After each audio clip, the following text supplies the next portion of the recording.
sivale mantolchite tasanar kagaba sosite yolala silawa gabeka kasudu gefate hindega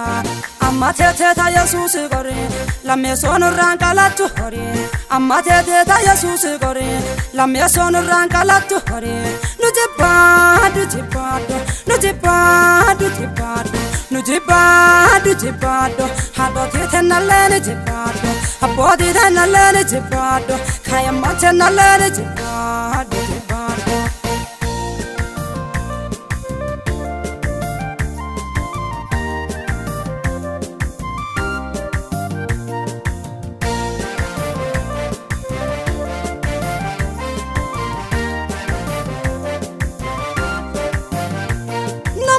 Vaya rogite,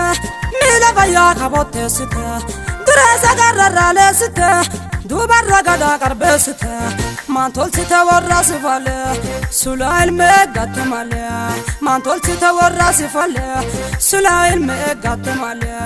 nujibadu jibadu, nujibadu jibadu, nujibadu jibadu, bosa warra ki yalla jibadu, firabita ki yalla jibadu. Wamana ki yalla jibadu hore nujibadu jibadu nujibadu jibadu nujibadu jibadu haboti thenalene jibadu haboti thenalene jibadu kayamate nalene jibadu jibadu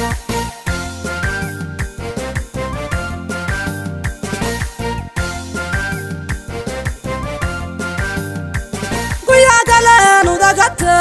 Lukugurati kagalate amma yona sirukuba tadasite nate suba la mia sosi kanu berrena disiki ayuda la ma efre la mia sosi kanu berrena disiki ayuda la ma efre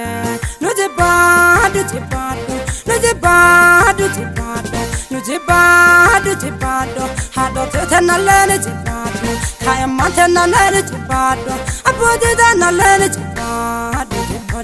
Nujibadu jibadu, nujibadu jibadu, nujibadu jibadu, haboti tenalene jibadu, haboti tenalene jibadu, kayamate nalene jibadu jibadu.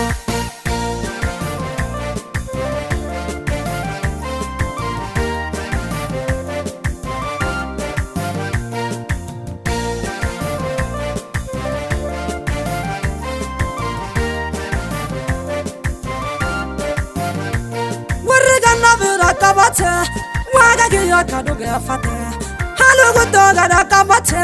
sheda no masitawate, warra sifale mantolchite, jilbadalla kabele site, warra sifale mantolchite, jilbadalla kabele site, nujibadu jibadu, nujibadu jibadu, nujibadu jibadu, lamye sosin sagan nujibadu, hadoti de nalene jibadu, abodi de nalene jibadu, gosa warra ki yalla jibadu, buledi ma ke nalla jibadu, buna fita ke nalla jibadu, kurma bi god besalla jibadu jibadu, nujibadu jibadu, nujibadu jibadu, nujibadu jibadu, hadoti de nalene jibadu, abodi de nalene jibadu, kayamate nalene jibadu.